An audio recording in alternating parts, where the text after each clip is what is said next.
Boldwood presents Death at Fakenham Races, written by Ross Greenwood and read by David Thorpe.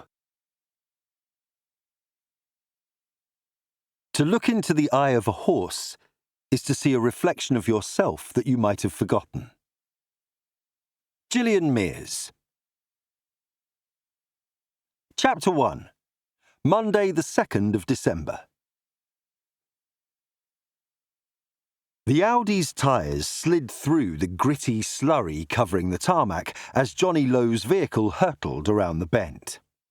A sense of weightlessness came over him as the world tilted precariously. He wrestled with the wheel, skeletal branches flashing past, then the tyres gripped and control was restored. Johnny sucked in a ragged breath as adrenaline flooded his system. He forced himself to lift his foot from the accelerator. Even in the summer months, the tight country roads on the approach to Fakenham Racecourse were no place for speeding. In winter, the surface became slippery as hell. Blind corners and unforgiving trees meant serious accidents were common, but tonight, snow fell thick and fast. He inhaled slowly as the engine quietened. With Christmas less than 4 weeks away and the promised weather finally arriving, he should have been feeling festive. Instead, rage pulsed through his veins. If there was one thing he hated, it was the thought of being taken advantage of. He hadn't got any rest the previous night, just indigestion. Sleep 1,000,000 miles distant. Concentrating in his office had proved impossible today, and he'd left Kurt and the tense atmosphere to go for a walk. Neither the exercise nor the frigid air had helped, and he'd spent the afternoon stewing. As he turned into the entrance and followed the narrow road that led to the racecourse, he passed Fakenham Golf Course, and 2 large buildings came into view through the thickening snow. The old grandstand wasn't much more than a shell, but the impressive Prince of Wales stand towered behind it. Its windows were dark, although a few lights glared in the eaves. The state-of-the-art building contained excellent business and entertainment facilities, but any corporate types would be long gone by 6:30 in the evening. Johnny hadn't been invited to any events for years, not since he closed his betting shop in town. He supposed his carelessness and overconfidence were responsible for his predicament back then, and his lack of judgment was also to blame now. Once more, he was too deep in debt to extricate himself. Kurt bailed him out last time. He couldn't ask him to do it again. Perhaps Kurt would offer if Johnny explained. Probably not, when Kurt realised what his partner had kept from him. The last race meeting took place a week ago. Dog walkers sometimes exercised their pets around the 1-mile circular course, but nobody would be out in this weather in the dark. Nobody but him and the person he was due to meet. A chain hung across the entrance to the members' parking area. The customer car park, a large grass field, appeared empty, so he pulled in. A third structure rose between the 2 stands. Johnny called it the communications tower because it enabled the commentators to call the action over the entire course during a race. The windows of the tall building loomed over him, their countless eyes watching his every move, reminding him of the Eye of Mordor.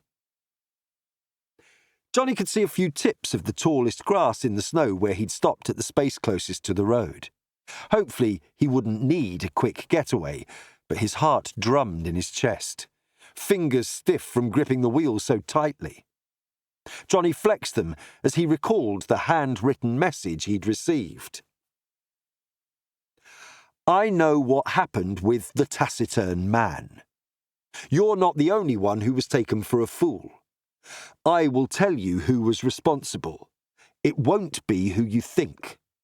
We shall put things right. Meet me at the Parade Ring, Fakenham Racecourse, Monday, 6:30 p.m. The words made sense. He would demand that those accountable made good his losses, or he would go to the police with everything he knew, and the criminals would be banished from the racing world. His righteous anger drained away. Johnny was no angel himself. If he told the full truth, it would also be over for him. He was intrigued to find out who'd done what to him. In the sports community, people often had fingers in different pies, and the list of suspects he could consider was long. Well, it wouldn't hurt to hear exactly what this mystery person had to say. They clearly knew something about what had happened, unless even this meeting was another scam. Maybe they'd been exploited too, and working together would be an option. If it came to it, Johnny didn't mind a bit of antagonism. Passion went with the business. There was nothing as emotive as money. Yet he felt out of his depth at this point, and he'd sworn to Kurt he wouldn't get involved in anything else illegal. Johnny shook his head. He recalled the day when it had blown up in his face, pictured his own beaming smile as he imagined the profits he would make. Anger surged back like a dark tide. He shoved the car door open and stepped outside. A cool wind surrounded him. He welcomed it. After a few seconds, he zipped up his ancient black parka. The breeze had picked up, its icy fingers searching for gaps, but the air wasn't bitterly cold yet. His Norwich City-branded three-quarter-length puffer jacket, which was back at home, would have been much warmer, but that garment was synonymous with his brand, the club crest of a canary proud above his heart. If he was spotted, that coat would identify him like nothing else. The two-storey Prince of Wales stand enjoyed spectacular, uninterrupted views across the racecourse and onto rolling Norfolk countryside. It appeared deserted, but he was a few minutes early, so he might as well look around. Maybe he would discover if it was some kind of trap. He stamped in that direction, cursing his choice of footwear. The sky above the building was a vast, dense blanket, blending a multitude of greys, bulging with intention. Heavy alabaster snowflakes, which had merrily danced from the heavens earlier, now tumbled and fought in a ferocious cascade as they battled downwards. Norfolk wasn't used to the prospect of up to a foot of snow. Johnny doubted they would receive the rumoured 8 inches, but the sky had lowered with a vengeance. Each step made a slight crunching sound as he walked towards the finishing post. That meant the ice grains within the snow were well below freezing, and the downfall was likely far from over. It was only as he passed the tower on the way to his rendezvous that a sudden tendril of fear circled his chest. With the thickening flakes, he had a perception of being lost while the ground shifted beneath him. The rolling green racecourse, which he knew so well, had been almost completely transformed into a pristine white canvas, and an eerie silence hung in the air. Johnny stopped walking and slowly spun in a circle. Behind him, his footprints were already half filled, the snow enthusiastically masking his presence. Had the flakes hidden the arrival of the message sender? Perhaps he was being set up and was already in their sights. But the letter hadn't read like a joke. The snow had settled faster than he expected when he left the house, but its deep, crisp whiteness was deceptive. One of his trainers skidded out from under him, and he was forced to go on one knee. A damp chill seeped into his jeans. He growled and set off, marching high through the drifts. Turning left, Johnny scanned the concrete steps of the old grandstand for lurkers as he crept past, but a lone crisp packet was the only thing moving. When he arrived at the parade ring, it too was devoid of life. To his surprise, relief washed over him. He made a cursory glance at his watch, but knew he was dead on time. They would get 5 minutes grace. Not 30 seconds later, a large figure appeared from the direction of the saddling boxes. The person plodded but appeared better equipped for the conditions, with a fur-lined hood pulled up and a scarf concealing their face. Johnny's mouth had gone dry. He licked dry, chapped lips. The shape approached. It wasn't a tall individual. Maybe the perspective of their thick black jacket against a snowy backdrop had affected his judgment. Nevertheless, Johnny reached into his front coat pocket and checked for the lock knife he'd concealed there. Johnny had found the weapon in his brother's belongings shortly after he died in a cycling accident nearly 30 years ago, and kept it, having little else to remember him by. He remembered Alan bringing it back after a school trip to France. Johnny had taken to carrying it with him after he'd been robbed of his takings in the car park at Huntingdon Racecourse 5 years back, but he'd never come remotely near to using it.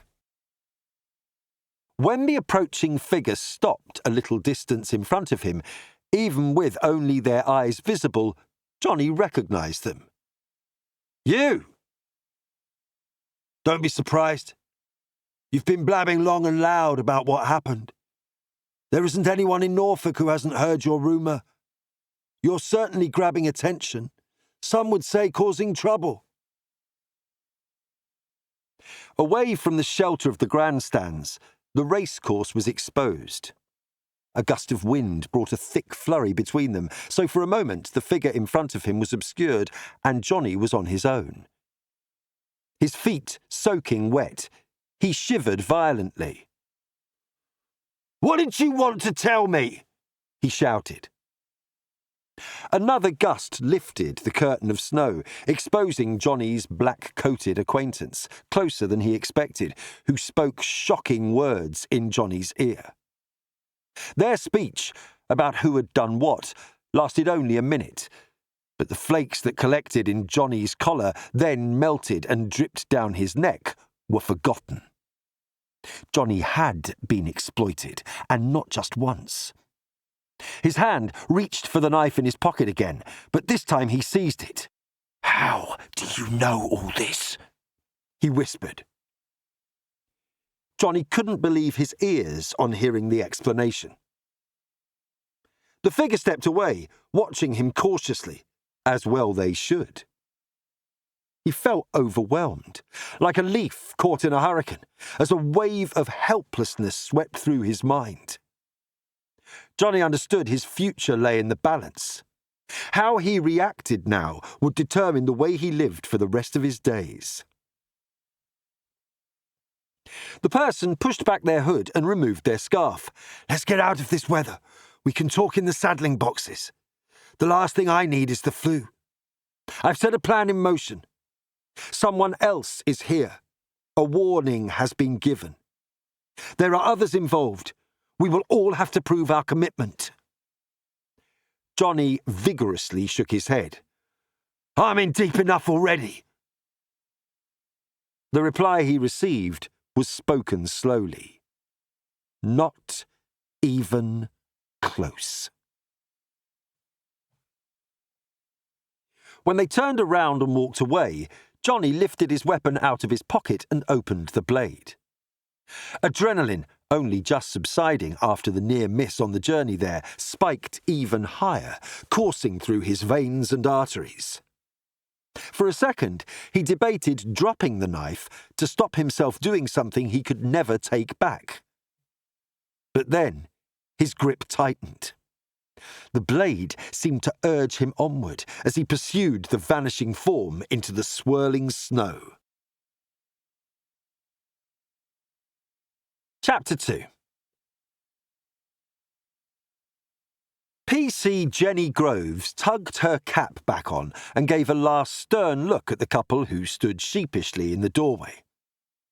Then she returned to Sergeant Frank Levine, who was already sitting in their marked response vehicle. He flashed her a knowing grin as he pulled away. "What's that face for, Frank?" "You've come a long way since you started." She rolled her eyes. "Are you saying I was rubbish?"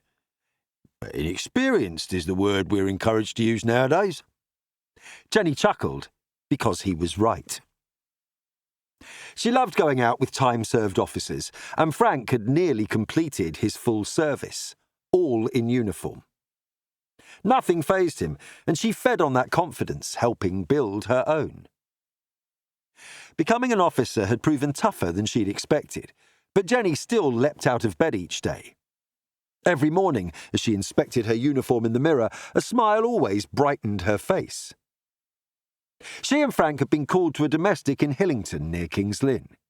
When they had arrived at Lynn Road, the wife and husband had answered the door with smiles painted on their faces. "No officers," they said. "No issues here. The person who rang 999 must have been mistaken." Jenny and another relatively inexperienced recruit had swiftly departed from a similar visit in Swaffham 6 months ago, not long after she'd finished basic training. They were sent back an hour later with reports the lounge was on fire. This evening, Frank had left her to do the talking. She'd coolly nodded at the pair and explained she would be coming in to check. A broken plate on the floor, sausage and mash surrounding it. That was the wife's dinner. Most of his meal was decorating the dining room wall. A joint confession about having a bit of a barney over their finances leaked from them, but they had calmed. For many, the sight of uniformed officers at their door was enough to diffuse any remaining anger. "Listen," Jenny had said, her voice firm but calm. "You two are this close." She'd held up her thumb and forefinger a hair's breadth apart to having a criminal record. The couple had exchanged nervous glances. "If either of you," she'd continued, her gaze sweeping between them, "raises a hand, even just to threaten violence, even if you don't actually make contact, it could be considered common assault." "Common assault?" the man had whispered. "Yes, and a criminal record. That affects jobs, travel, everything. There could be devastating consequences down the line." Luckily, there were no children still at home. The husband and wife had thanked her when she'd left. Frank drove them out of the village, pointing out the folks on the way. "That's a great pub, despite the odd spelling. More a hotel nowadays, but so popular you have to book for Sunday lunch." Jenny smiled at his expression, which indicated that he could hardly believe such an outrageous concept. "Fancy that." "My daughter had her wedding reception there many moons ago, but it caused ripples throughout the years." "How come?" "I'm still paying for it." Jenny laughed. "Are we going to McDonald's?" "Only if you insist." Jenny had been surprised the first time he'd told her to drive mid-shift to the restaurant at Clenchwarton Road, but it was a good place to stop if you were covering King's Lynn. The location offered quick access to most parts of the town, and the decent coffee was cheap. Their radios crackled into life as they joined a queue for the Knights Hill roundabout. "Bravo Delta Control to Victor Kilo 25. Jenny pressed her button. "Victor Kilo 25 Control, Knights Hill, King's Lynn. Go ahead, over." "Yeah, Victor Kilo 25. We've had a call from a male member of the public stating there are two people at Fakenham Racecourse having a very angry argument. No more detail than that as the person rang off. Can you take a look?" 25 Control, yes, we'll head over. Control confirmed." Frank pressed his talk button. 25 Control. I know the racecourse well. It's easy to access and open on foot from most directions, so they might have gone by the time we arrive. If that's the case, we'll do a recce of the area and check the buildings for any breaking and entering.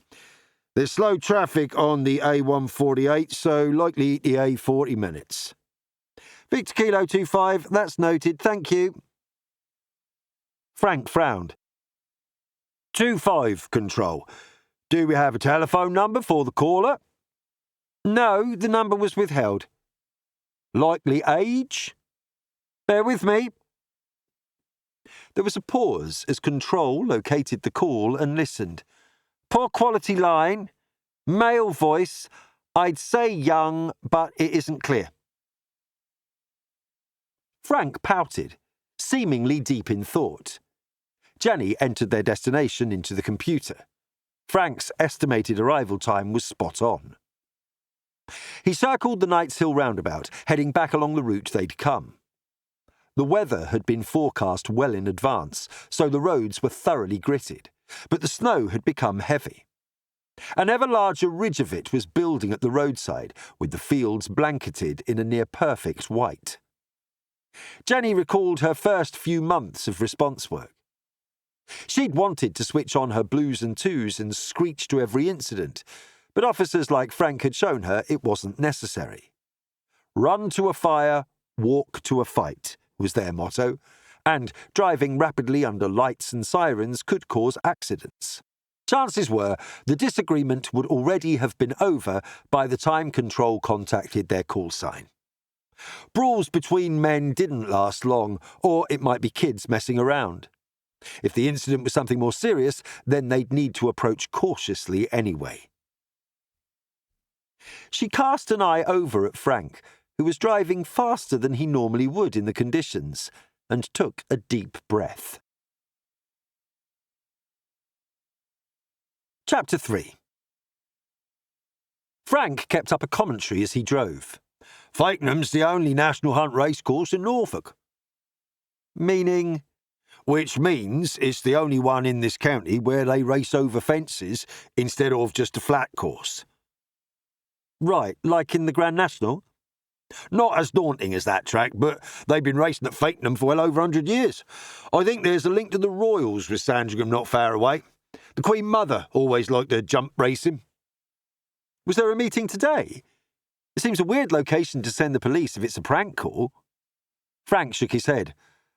I don't reckon so. They usually have billboards up saying when the next meeting is. Next one's this weekend coming, if I remember right. Is it a big place? They have a stand which cost £1 million, named it after the Prince of Wales, who's obviously now the King. We occasionally had police training days in the conference rooms there. Always had a lovely lunch. There's too much cost cutting nowadays. Last session I had was done over bloody Zoom. I had to make my own sandwiches. Sounds like I joined too late. Nah, you'll be doing your arrest through WhatsApp soon. Working from home. Well, your parents' spare room. Ho, ho, ho. It's possible they had a seminar or something today, meaning people could be about. Frank's jaw tightened as Jewson Builders Merchants loomed ahead, its brightly lit sign a stark contrast to the dark and deserted entrance to the racecourse. 37 minutes. Not bad, considering the treacherous conditions of the A148, which was usually a busy road, but the traffic had maintained a reasonable speed. The quiet lane up to the course was a different matter. Frank slowed to a crawl, but Jenny could still feel the vehicle wanting to fishtail in the thick snow. Wow, she said, as they reached the parking areas and their headlights lit up the vista ahead of them. The clouds appeared to be finally taking a rest because the snowfall had decreased to almost nothing. The few flakes that descended fell in a serene ballet. Of the racecourse, only the grandstands and the tower were visible. It was as if a large, fluffy blanket had been dropped from the heavens. Frank tutted. This will be dreadful for evidence collecting, or being out him for any length of time. Lucky someone brought her big coat. Jenny chuckled. She'd left it on the back of her seat at the station until Frank reminded her. Frank trundled up to a chained-off area and the car slithered to a stop. Jenny recalled the instructor at police college telling her every location was potentially a crime scene. She got out and collected their jackets from the boot. A deep breath of frosty air filled her lungs. The noticeable plunge in temperature over the last hour sending a shiver down her neck. She passed Frank's coat to him and pulled hers on. The snow was untouched, a perfect panorama stretching as far as she could see. There's nobody been this way in a while. Frank had put on a pair of thick gloves and was holding a large non-police issue torch. You know, there was a case years ago in Peterborough where someone executed people in similar conditions. Newspapers named the murderer the Snow Killer. It took good detectives quite a while to catch the person responsible.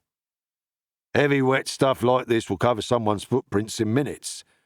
There still might be folk about. Is that why you're concerned? Frank's eyes flicked over to meet hers. Those who ring in and don't leave their details aren't the norm.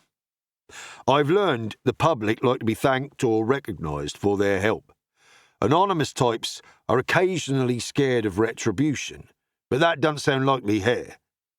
Some callers are out to inconvenience other people or waste our time, or worse, they're nutters. People with mental health conditions is the term we're encouraged to use nowadays. Ah! There's only one vehicle, she replied, pointing to a white hump at the edge of the car park. It's not been moved in a while, or the snow would have melted on the bonnet. Well done, although the heat would dissipate quickly when it's this cold, unless it's an electric car, of course, where the bonnet wouldn't be hot. Learning every day, thought Jenny, as they trudged to the grandstands. Jenny had bought top-of-the-range boots for her role, and they coped well with the surface. I've never been here before.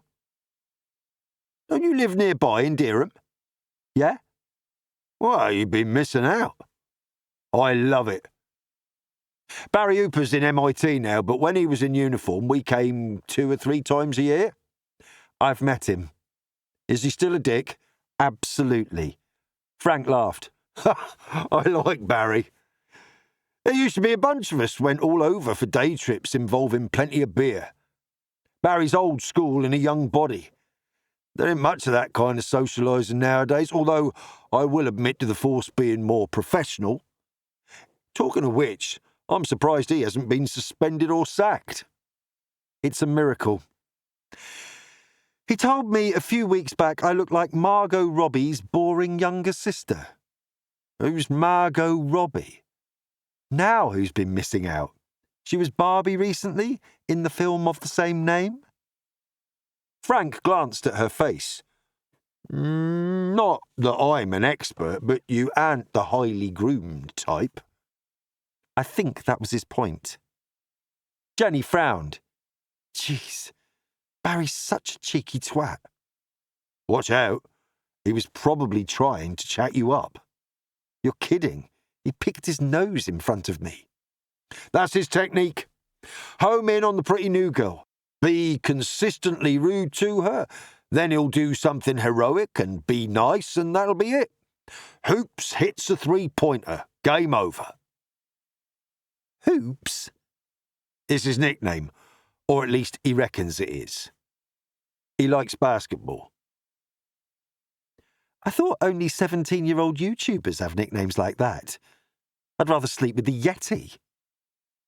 Frank grinned as the snow creaked under the steady step of his boots. We might get the chance in a few minutes. They made slow progress past the tower, which Frank pointed at. That's called the Integrity Tower, but I'm not sure why. The commentators sit near the top, cameras on the roof. Jenny stared at the large modern building on the right. Frank followed her gaze. The Prince of Wales stand.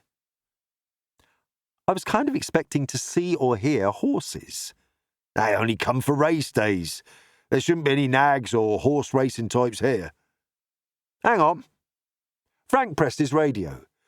Victor Kilo 25 control. Go ahead, 25. We are at the location.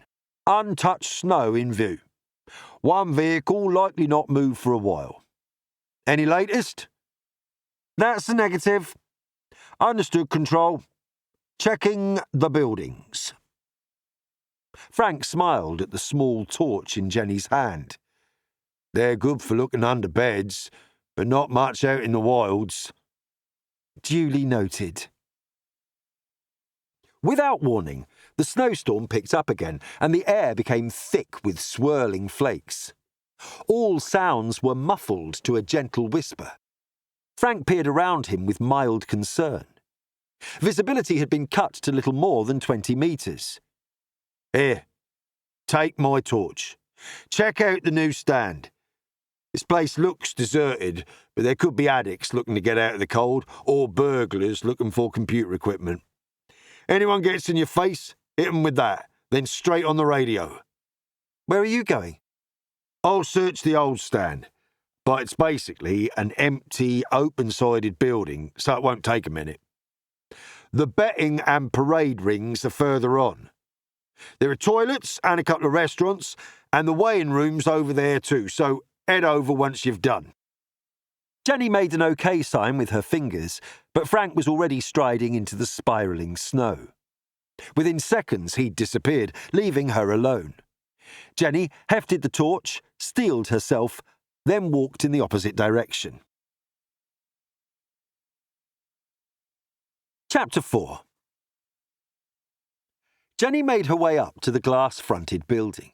She shone her torch through the windows, but struggled to pierce the darkness inside. Checking for signs of forced entry, she circled the property, testing any doors she encountered. The car park at the rear was deserted. She felt isolated out there in what appeared to be a vast, featureless space. There was another brief lull in the weather, which enabled her to see more of her surroundings. The closest hedge had vanished beneath a thick layer of snow. An evergreen leaned menacingly towards her.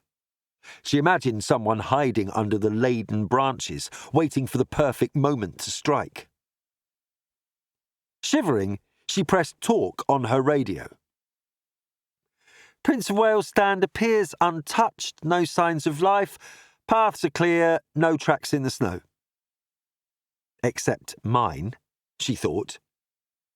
It wouldn't take a lot of effort to follow her. Jenny took a couple of deep, slow breaths.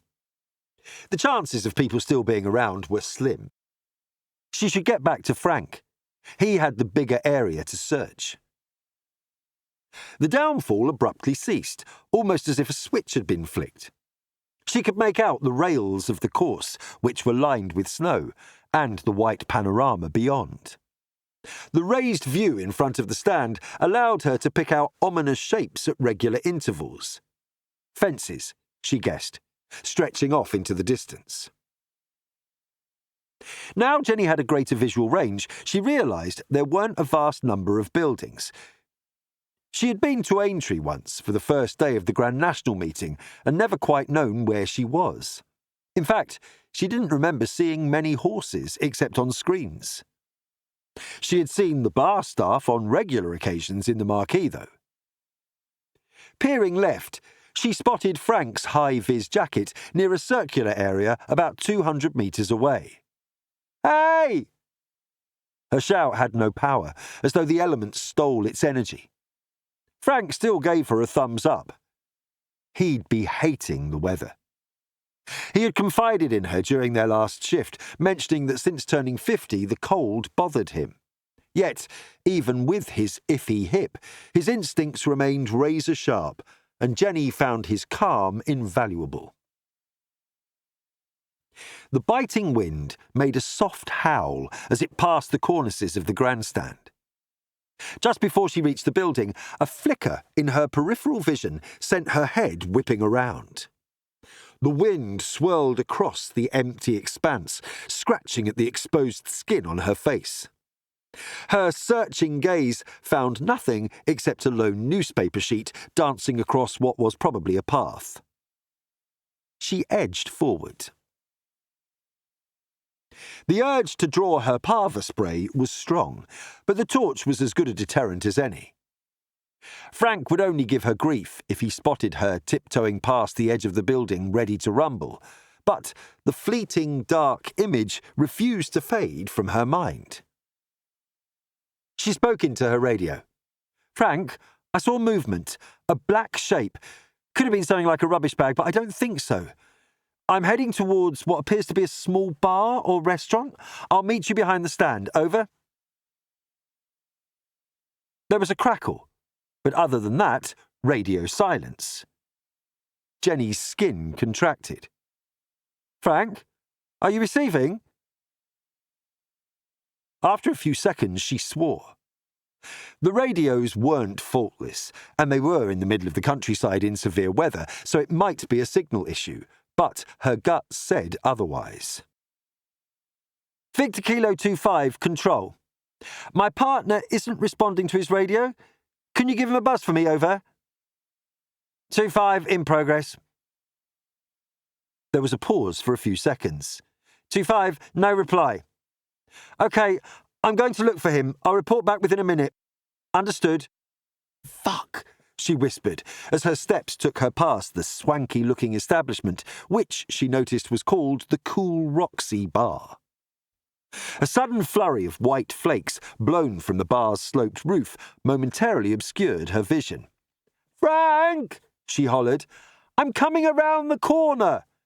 Shout out! She kept walking, the only sound a shush, shush, as her boots slowly slid through the snow. Police! She bellowed. An arena approximately the size of a basketball court materialised. Her torch's gaze eagerly sought out the dark corners through the disturbed snow. The area was featureless, apart from the far corner where a body in a high-vis jacket lay sprawled in the starfish position, head towards her. With the cap having fallen off, a white, bald pate shone through the thin, wet hair. Pava spray in hand, Jenny advanced with the methodical caution drilled into her at the college. Crouched, ready for trouble, checking all sides, looking behind. There was nobody about, no other movement. Reaching Frank, she directed the torch's beam downwards, a gasp caught in her throat. Crimson stained the pristine snow. Her emotions threatened to escape. She choked them back down. Spinning in a slow circle, she spoke loudly but calmly into the radio once more. Officer down! Officer down! Parade ring, Fakenham racecourse. Checking vital signs now. As she crouched next to Frank, Control's response echoed out, but it didn't register in her brain. Small puffs of air drifted from Frank's mouth, but he was out cold. Blood leaked from the back of his head, but there wasn't a torrent. She removed her right glove to press 2 fingers against his neck. His heartbeat reasonably strong and steady. Say again, Control? Go ahead, 25. Update on the officer's condition. Frank's been knocked unconscious.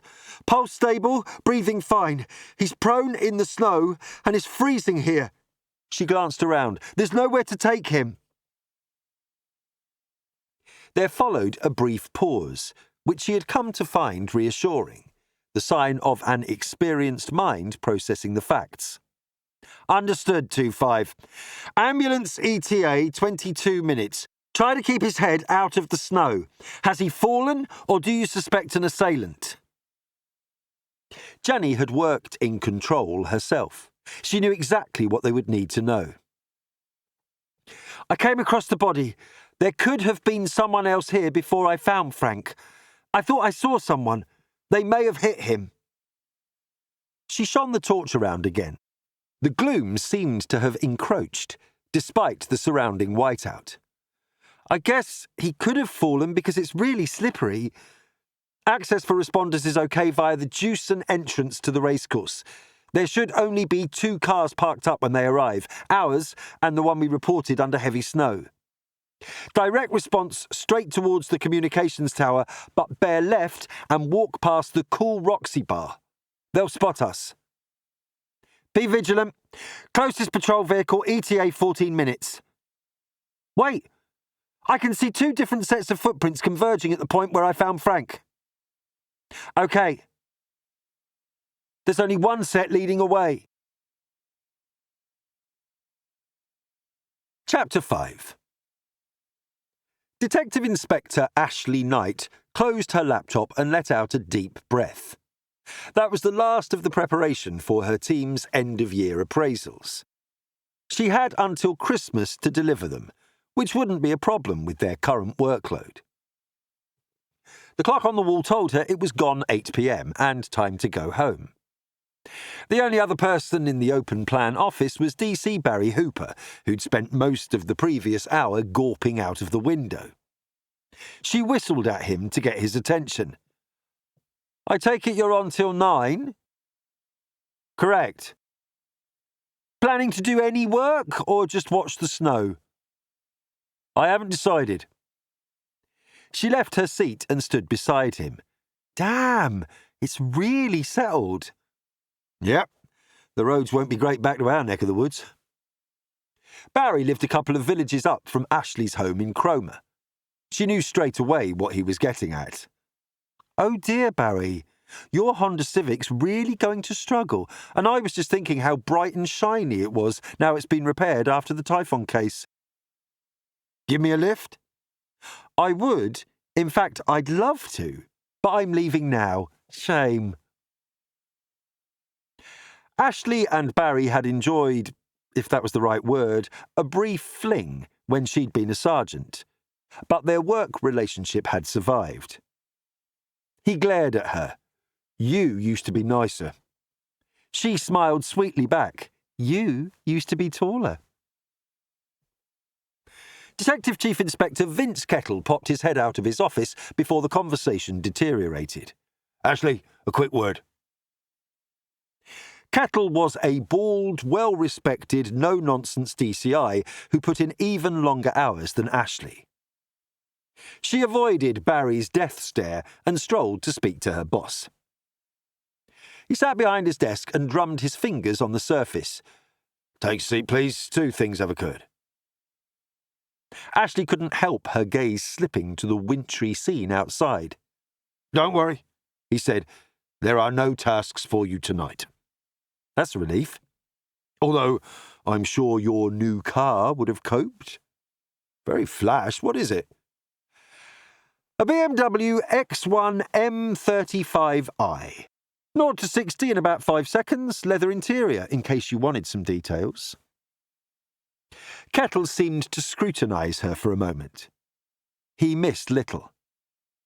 Ashley almost felt compelled to admit she had treated herself to a 50 grand aluminium box because she wouldn't be having children or likely find anyone to share her life with who wasn't a total ratbag, and she didn't want to move house because her neighbours were lovely. "Good for you," he said. "Now, the first thing I have to tell you is extremely concerning, but we don't have all the information yet. An officer we all know and respect has been assaulted within the last hour or so at Fakenham Racecourse. Frank Levine." Ashley's face fell. "No way! Is he all right?" "His injuries don't sound life-threatening, but, as you'd expect, uniform are all over it. You can put your vehicle through its paces tomorrow morning before work and head over there. A detective inspector on the scene will show everyone we're taking it seriously and keep us abreast of the situation in case it escalates." "What was he doing at the racecourse?" "An anonymous call was received by 999. Ashley raised her eyebrows, and her mind sparked into action as Kettle gave her the details. "OK, I'll head down there at 8 in the morning." "You might as well leave now and drop Barry at his place, then attend the location with him in the morning. He should be able to drive his car home after his shift finishes tomorrow." "What's the weather forecast?" 2 degrees max tomorrow until late evening, so most of the snow will stay, but the roads should be cleared. No more snowfall is due, and it's 7 degrees on Wednesday, so it'll all be gone by midday, if not earlier." "Excellent." Poor old Frank.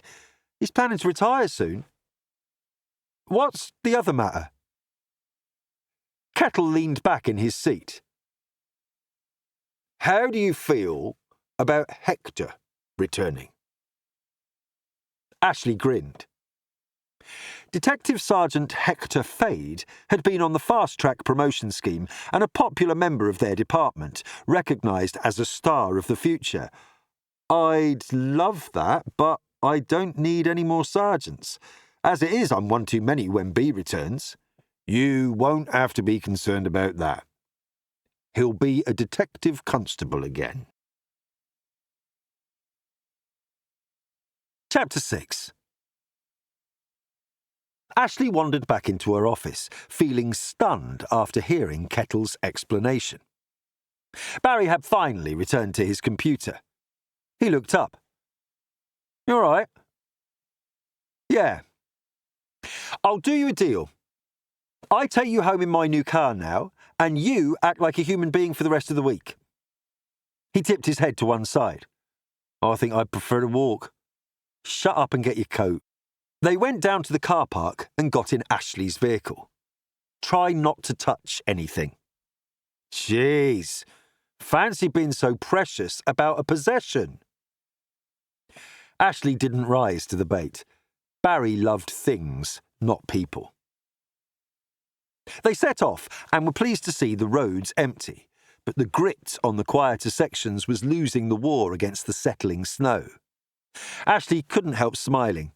Her four-wheel drive BMW clung to the road as if it were on rails. Barry cleared his throat. I heard a bit of gossip this afternoon. Anything juicy? Very. It concerned Fast Track. Apparently, he punched someone in London on a work night out. Ashley scowled at the efficiency of the police grapevine. She might as well tell Barry the news. He'd know soon enough.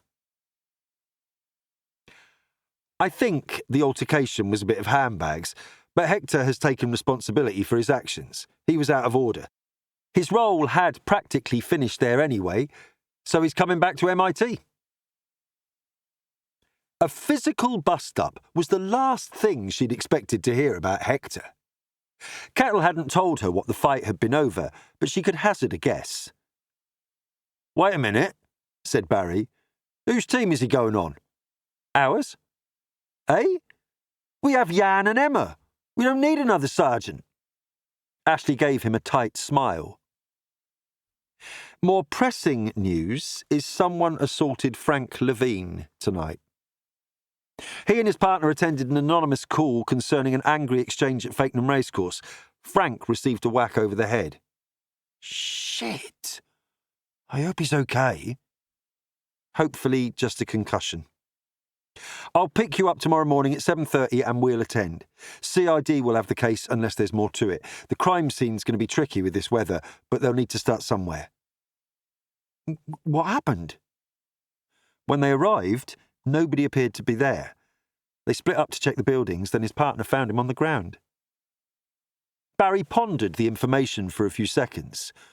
So there are a few possibilities here. Maybe the caller's a good Samaritan performing their civic duty, or it could have been a troublemaker looking to waste our time. My favourite theory is that it was a set-up by someone with a grudge against the police. That's my concern, although my guess is that Frank disturbed a crime in progress, but there's been no information to support that. Could be anything. So be on point tomorrow. Oops. Piss off. Ashley grinned. She only used the nickname he liked when she was being sarcastic. Barry ran his hands through his slightly receding hair, which he denied was thinning. His features had always reminded Ashley of a young Zac Efron, but he was definitely aging. Ah, I get it, he exclaimed, a broad grin spreading across his face. Fast Track's been demoted. Chapter 7. Tuesday the 3rd of December. Ashley thought she'd overslept when she first opened her eyes, but quickly realised the light would be coming from the snow outside. She jumped out of bed and opened the curtains to reveal a beautiful winter scene. Snowy gardens always gave her a melancholy feeling. Her upbringing, with only one parent, hadn't been easy, and she didn't have too many happy memories of that time. Certainly none of making snowmen in the back garden with her father, who had rarely dressed before midday. She grabbed a shower and ate a bowl of muesli, then walked outside. Her neighbour's son, Oliver, had built a huge snowman in their small front garden. She chuckled at a banana for the nose, so his mum must have been out of carrots. The view up the street was breathtaking, and she shook off any negative feelings about what the day might bring. Enjoy the moment. With the shop further up the road, there'd usually be plenty of traffic at 7:15, but the scene was hushed and devoid of movement, save for an old man and a seemingly older dog navigating the path opposite. Trees in the street were adorned with delicate, frosty branches, and the rising sun shone out of a small patch of deep blue sky in the dense blanket of grey clouds. At work recently, Sal had told her the blues in winter were more vivid due to the lower humidity. It made her think of mountain air, and she hauled in deep breaths, which left her invigorated. She returned inside and finished getting ready, then slid happily into her new car, which dealt with the thick snow on her road with ease. She met no traffic on the way to Barry's home in Sidestrand, and for once he wasn't waiting for her at the end of his cul-de-sac. Ashley had parked when he hustled out of his nan's bungalow. "Morning," she said as he got in. Barry nodded. "Yeah." "Thanks for picking me up, Ashley." "No worries, Barry. You're the best, Ashley." Barry only grumbled and frowned. Ashley peeked over. "What is it?" "Nan couldn't get going today. She felt too weak and tired. I was about to ring for an ambulance, but she insisted it's just her being old." Ashley headed back out of his road and returned to Cromer so that she could join the A148 to Fakenham. "Has that happened before?" "She admitted to a few times," he said, worry creasing his brow, "but I had no idea. She's secretive about her health. Thankfully, she has an appointment at the N&N tomorrow to discuss the ultrasound she had." The N&N was how locals referred to the Norfolk and Norwich hospital. "Let's hope it's a boy." Barry chuckled. Devious old biddy. She caught the bus to Norwich last time she had a checkup without telling me. I finally got her to confess she'd felt rough for months, but she didn't want to bother me. I can't believe I failed to notice. That's normal behaviour. A big fear for a lot of ageing people is being a burden. I kind of expected her to go off bang with her smoking still, but it's like a slow decline.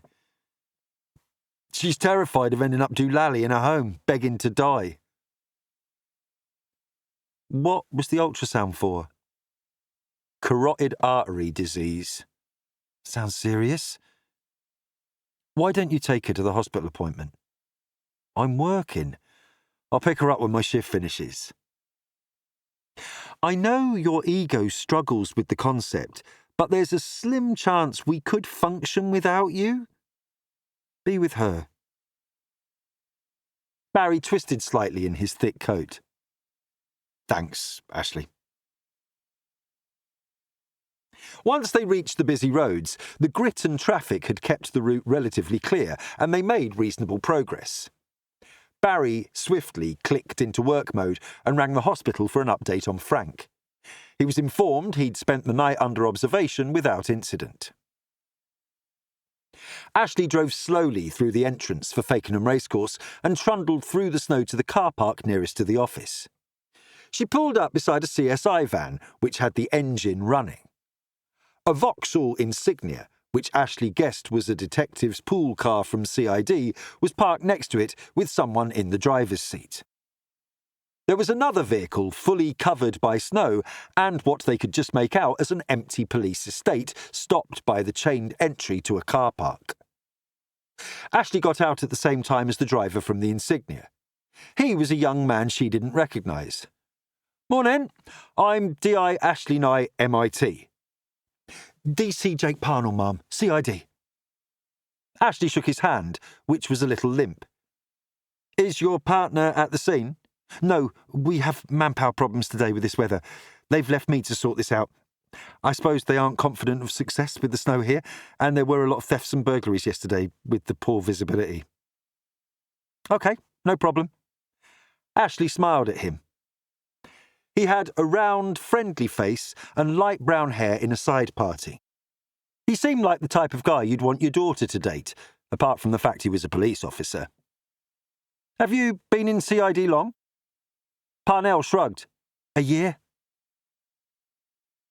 The front door of the small CSI van opened. A middle-aged woman appeared. Hi, I was here yesterday and came to double-check there'd been no change. I took videos and photographs, but the scene had been compromised by about 1,000 footprints from the paramedics dealing with the injured party. I'll come back tomorrow morning when the snow's fully melted. I assume there'll be a guard here until then, but short of finding a weapon near where Frank was found, I'm not hopeful. Where are the uniforms? Asked Barry. Doing a recce or leaving more footprints? She smiled. Call it what you like. To be fair, I wouldn't have wanted to spend the night here, and the ambulance crew and first responders usually make a mess in the snow. So there's nothing to see? Not really. Ashley said goodbye and beckoned to Parnell. They wandered up to speak to two officers who had appeared next to a building called the Cool Roxy Bar. Morning, she said to them. Morning, ma'am, replied one, whom she knew from the Paradise Park murders. Anything overnight? Quiet as the grave. CSI have requested a continued presence while this snow melts, in case something turns up or the perp comes back. Make sure that happens. Yes, ma'am. Anyone run the number plate yet for the covered vehicle in the car park? Both men shook their heads. Well, there's a little job to keep you warm first thing. Where was Frank found? The one she had met before pointed to their right. We cordoned off that section, but it's well walked. The outer cordon is the entrance, and we'll stop everyone there except the office staff. Numerous small buildings are dotted around. There are big drifts everywhere, and it's thick snow on the course with access from all angles. OK, carry on. She watched them trudge off, no doubt keen to get away. She felt the same. Ashley, Barry and Parnell reached the area where police tape hung limply in the still air. What's your plan then, DC Parnell, as lead investigator? She asked. I'm not sure how a place like this is run, but I'll find out. I checked online and there's an office open 9 to 5. They have camping all year round, but there can't be much demand at the moment. I guess there will be a grounds person for maintenance, even if they aren't mowing the lawn. Ashley smiled. It seemed Parnell was capable. She thought back to the 999 call. If something fishy has gone on here, maybe the owner of the stranded car was involved somehow with the argument. We'll follow up that registration with a visit if it's local. I'll have a word with Frank's inspector and review police reports for the general area going back the last few months. See if Frank nicked anyone who might want revenge, or if a con has recently left jail and fancied some payback. Ashley gave him a respectful nod. I can pop into the N&M with it being close to head office and chat to Frank if he's awake. We'll talk this afternoon and compare notes. Thanks. Parnell rubbed his chin. It's annoying the caller's number was from an unregistered phone, which obviously gives us further concerns. I assume someone's rung it.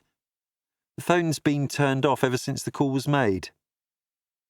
I agree, that's suspect, although I don't see how anyone could know it would be Frank attending unless it was someone who was aware he covered this area and knew he was on shift. At this point, the culprit is unlikely to be a colleague, which means the person didn't care which officer was hurt. Excellent. But let's assume our witness was an honest dog walker taking their pooch for a walk in the snow. What are your thoughts? If the argument caught the notice of a passerby, it must have been loud and heated. There's no sign of breaking and entering, so theft seems unlikely. Yet, a policeman in high-vis has been assaulted. Who would do that? It's such a serious offence. Anyone could have sneaked away in that weather. Ashley agreed. Parnell hadn't explicitly said so, but the implication hung heavy in the air that those responsible were up to something sinister. Chapter 8. Ashley and Barry walked back to her car and were about to depart when one of the uniformed officers knocked on their window. "What is it, Constable?" asked Ashley. "I've run the plate on the parked-up Audi. Belongs to a Johnny Lowe, 45 years old, insurance is valid and current MOT. "Thanks. Give the details to DC Parnell. He said the office here opened at 9. Perhaps they'll know who Johnny is." "There's a bar at the sports club." Ashley pictured the building. "The one we drove by near the entrance to get here?" "Yes. He might have had a beer too many and left his vehicle." "Wouldn't he have parked next to the club if he was there?" "I'll check if they had a function on and the car park was full." Ashley smiled. "Good thinking. Remember, keep everyone away from the parade ring, saddling boxes, betting ring and stables.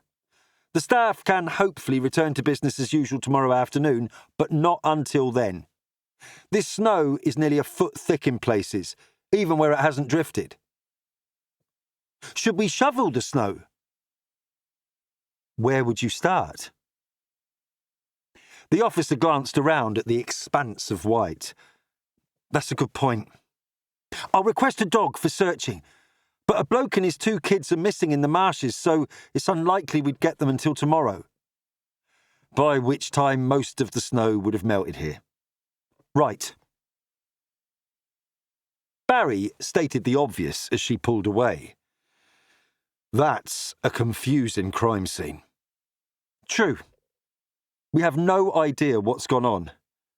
Let's hope Frank disturbed drunken burglars looking for loot who panicked, and that's the last we hear of it." Barry fidgeted as they headed to the N&N. Ashley gave him a look. "Head or body? Eh?" "Where the lice are partying." "Hilarious." He blurted out his next comment. "Are you going on holiday next year?" Ashley eyed him suspiciously. "I haven't booked anything." "Jan asked me if I fancied a trip to Moldova with him, hiking and camping in the mountains." "Rather you than me. Sounds like the type of place you'd wake up to find a scary bear in your tent, although you're probably used to waking up beside frightening critters." "Maybe we should take a break together." Ashley frowned.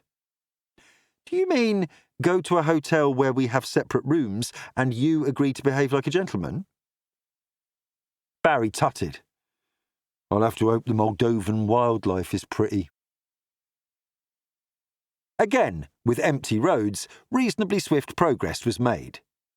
They parked, then entered the hospital and headed to the critical care unit where Frank had been put under observation.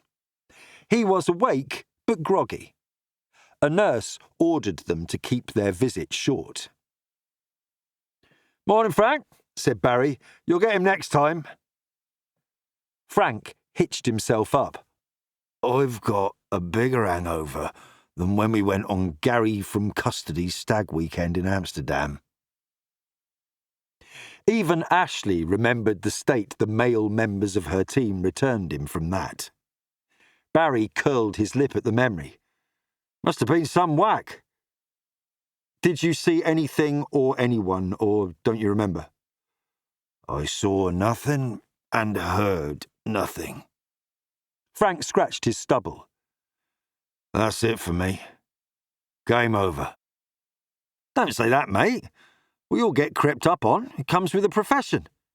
Frank grimaced. "Nah, not this time. I've been pretending my nous makes up for my lack of mobility, but my hip hurts more than my head, and that didn't suffer any direct hits. If they offer me a handshake after this, I'll take it." Ashley perched on the bed next to him. "You're a brilliant officer, but your wife will be glad to get you back in one piece." Frank tried to laugh, but tears welled in his eyes. He wiped them away. "Bugger off, you two. Ask young Jenny for the exact details. I can barely remember why we were there in the first place. The stern-faced nurse reappeared and reminded Frank of his high blood pressure, so Ashley and Barry left him to rest. They bumped into Jenny in the corridor. She appeared different to how Ashley had seen her before, with fitted jeans and light makeup that accentuated her green eyes. Even though she was mid-20s, Ashley recalled her as being like a teenager, but that girl had grown up. Working a beat did that. "Hi, Ashley." "Hi, Jenny. Sorry we're not meeting again under better circumstances." Jenny had previously told Ashley that she'd motivated her into leaving her previous role to become an officer. "That's fine. I suppose it's part of the job. Is he okay?" "Tired. I doubt the nurse will give you long. She said he's already had too many visitors, and that was before we arrived." "I wanted to check he's all right. I felt as though the ambulance took forever to arrive." Jenny was about to leave when she paused. "I'm not in today, but I was wondering if there had been any developments. Actually, there must have, for you guys to be involved." Ashley gave her a reassuring smile. "Relax. It's chaos when the weather's like this, and Frank's well loved, so we all muck in. I don't live far, and my car's a 4x4, so it can cope with the roads. Nobody's getting away with assaulting him, but CID have this for the moment." "Are you in tomorrow?" "Yes, overtime," Jenny replied. "I've picked up a late shift." "Is there anything else you've remembered that isn't in your report?" "No. I'm sorry there's not much to it, but there were definitely someone else's footprints leading to and from Frank's body. I don't think he slipped." "Understood. I'll drop you an email tonight so you're kept informed." "Thank you. Speak soon." Jenny turned to Barry. "Bye, Hoops." Barry gave her a sweet smile. "Bye, Rookie." When they arrived outside, Ashley didn't unlock the car straight away. She was only half joking when she said, "You leave that sweet, innocent girl alone." "How do you know she's sweet and innocent?" "Well, she's sweeter and less sinful than you." "Maybe." A light bulb seemed to come on in Barry's brain. Wait a moment. If Hector's been sent back here as punishment, what the hell does that say about our jobs? Don't be so precious, and try not to be mean to him. It won't be easy to return here under his circumstances. Barry didn't reply, which was concerning. It was only around a 10-minute drive on main roads to Norfolk Constabulary Police HQ in Wyndham. Staff referred to it as OCC, the Operations and Communications Centre. They reached the building by 9:30. In the corner of their office, a subdued Hector was sitting on his own at a terminal. He was the only one in the room who didn't look busy. They walked over. Ashley smiled at him. "Hi, Hector. Give me 20 minutes and I'll get you up to speed." The young man nodded. Barry couldn't help himself. His eyes sparkled with mischief. "Welcome home, backtrack." Chapter 9. 20 minutes later, Ashley took Hector to an empty office.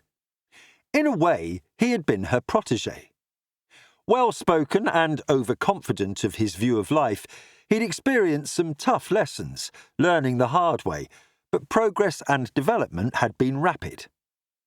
He remained immaculately dressed and highly groomed and still smelled nice, but she sensed a distance in him as he sat primly on a chair behind the desk.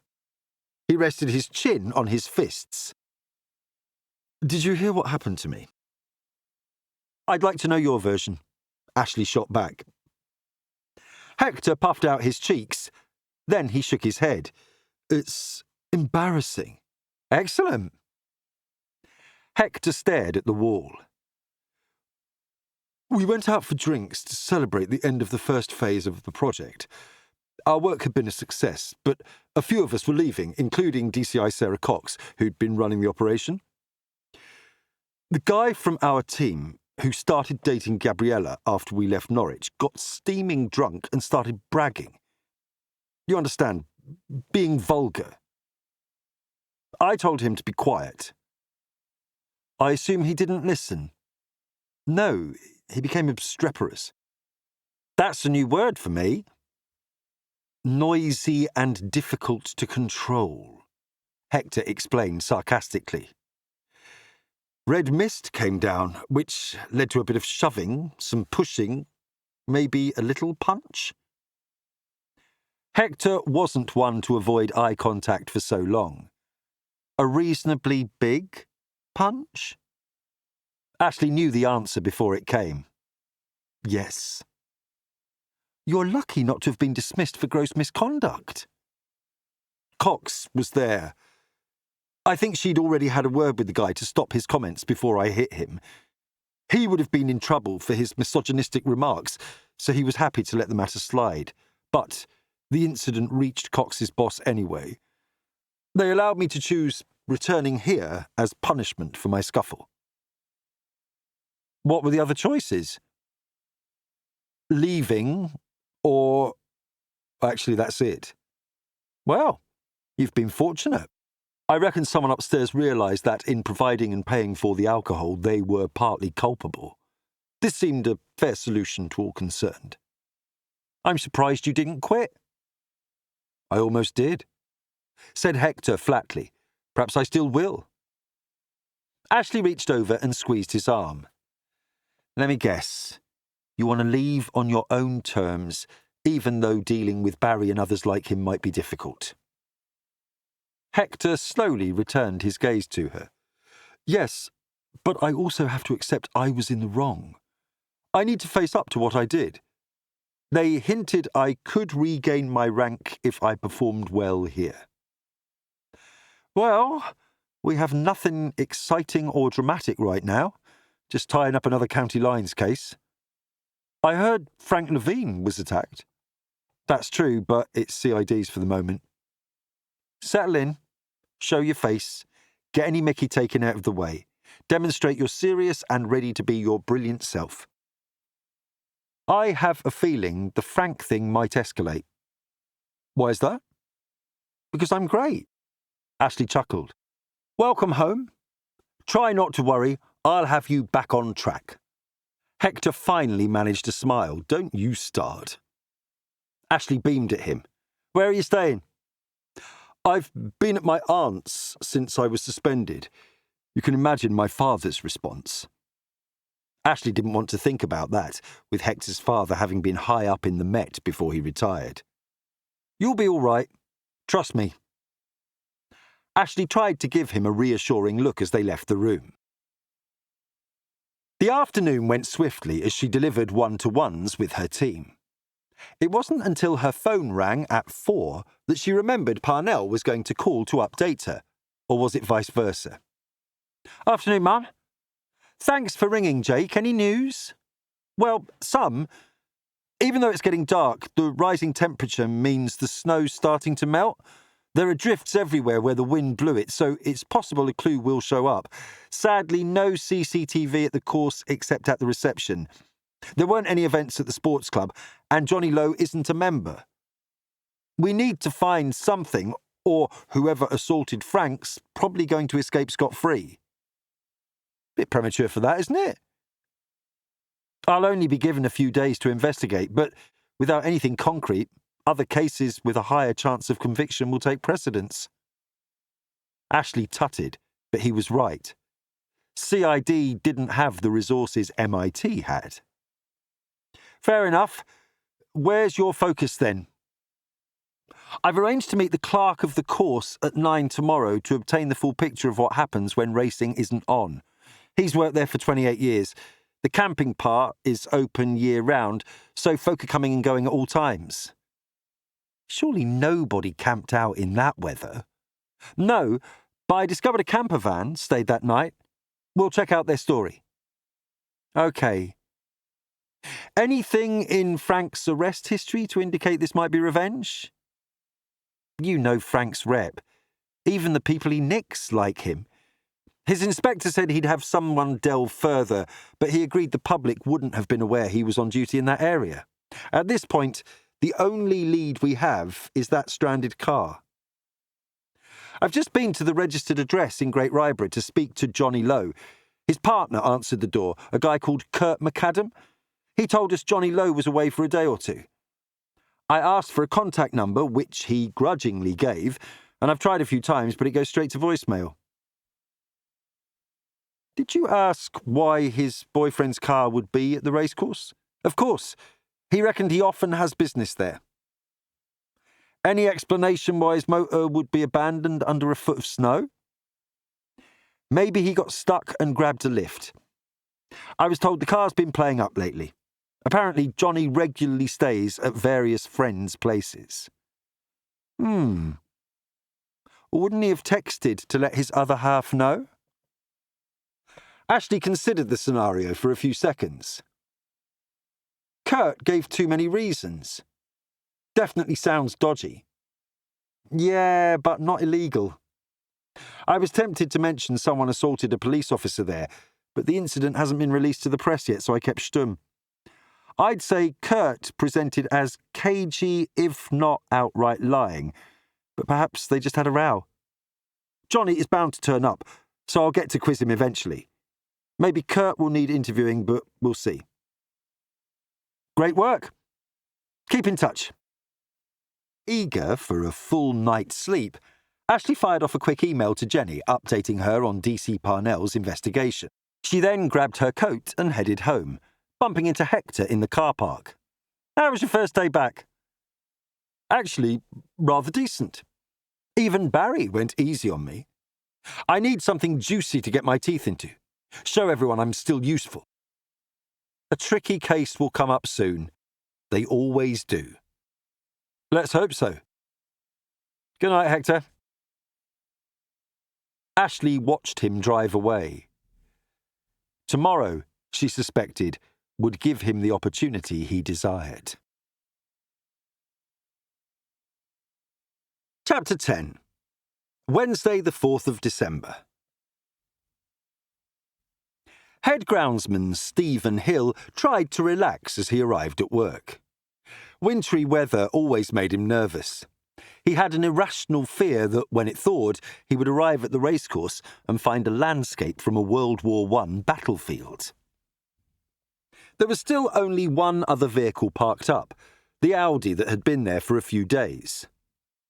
The detective in charge, Parnell, had spoken to Stephen, but he'd shrugged blankly at his questions. He knew nothing. Stephen stepped from his car and gingerly walked up towards the grandstand first, as he always did. Most of the snow had already melted during what had been a mild night, but his knees weren't the best, so he trod carefully. His boots sank into the softened grass, but the place appeared as it usually did, green and pleasant. The land drained well, which made his job easy. Stephen was proud to be able to provide great ground for racing, whatever the weather conditions had been like. At the railings, the undulating countryside stretched out ahead of him. The white blanket was a distant memory, his only company the faint cawing of rooks. His casual stroll back through the parade ring, thoughts occupied with the morning's tasks, was abruptly disturbed when a dark lump caught his eye up near the stables.